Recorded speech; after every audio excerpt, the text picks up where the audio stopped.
Assalamu alaikum. My name is Gohar. I'm an accountant. Just very quickly, it's a pleasure to hear Dr. Zakir Naik. Since the first time I heard him, it was one of my ambitions to come and see you, mashallah. You gave a lovely talk. My question is, there's a famous hadith saying by the Prophet, peace be upon him, that we should seek knowledge unto China. Now, I've talked to a lot of brothers about this, and my perspective on it, even though I haven't researched it, is that this knowledge does not talk about religious knowledge, because the religious knowledge at the time was in Saudi Arabia, where the Prophet, peace be upon him, was.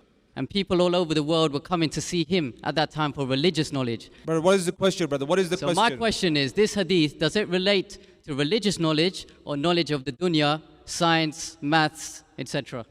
But there's a question that the Prophet said that seek knowledge even if you have to go to China.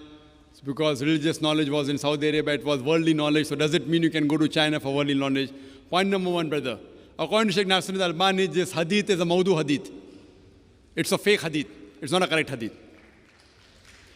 Because the center of education, even at that time was in China. This hadith is a fake hadith, but that doesn't mean your question is not valid. You have to use other hadith to prove your question.